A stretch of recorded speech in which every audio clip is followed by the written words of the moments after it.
টানা দুদিন ধরে টিপটিপ বৃষ্টি, কখনো আস্তে কখনো বা জোরে। বর্ষায় রাস্তায় তৈরি হয়েছে কাদা ও জলাবদ্ধতা।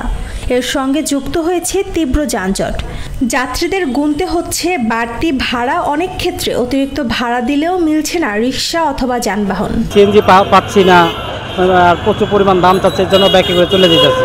খোলা আকাশের নিচে যারা পসরা বসিয়েছেন, দোকানিরা পড়েছেন চরম বিপাকে। বৃষ্টির কারণে নেই পর্যাপ্ত ক্রেতা। রাস্তার পাশে দোকানিরা জানালেন বেচাকেনা হচ্ছে খুবই কম। সেদিনের থেকে অন্য দিন ভালো, 3000, 3500, 4000, আজকে তো মনে 200 টাকা দিতে হয়নি। অন্য দিন চেয়ে আজকে অর্ধেক কম। সারাদিন বৃষ্টি, আগের দামই কিনে আনা লাগছে, আমাকে বেচা লাগতেছে কমে। কাঁচামাল তো এগুলো রাখা যাবে না, নষ্ট হয়ে যাবে।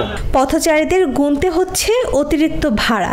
বৃষ্টির জন্য ভাড়াটা বেশি, রাস্তায় অনেক জ্যাম। তো প্রতিদিন যাতায়াত করলে হয়তো বা 20 to 30 মিনিট লাগে, আজকে দেখা গেছে অলমোস্ট 1 আওয়ার চলে গেছে আমার। এই নিয়ে ক্ষোভ প্রকাশ করেন অনেকে। কেউ কেউ আবার দীর্ঘক্ষণ দাঁড়িয়ে যানবাহন না পেয়ে বিরক্ত।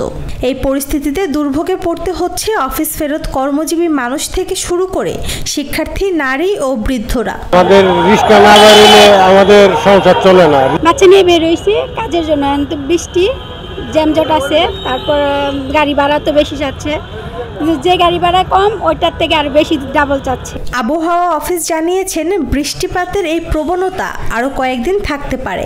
নগরবাসীকে তাই প্রস্তুত থাকার পরামর্শ দিচ্ছেন তারা। নুসরাত জাহান শম্পা, নিরপেক্ষ, ঢাকা।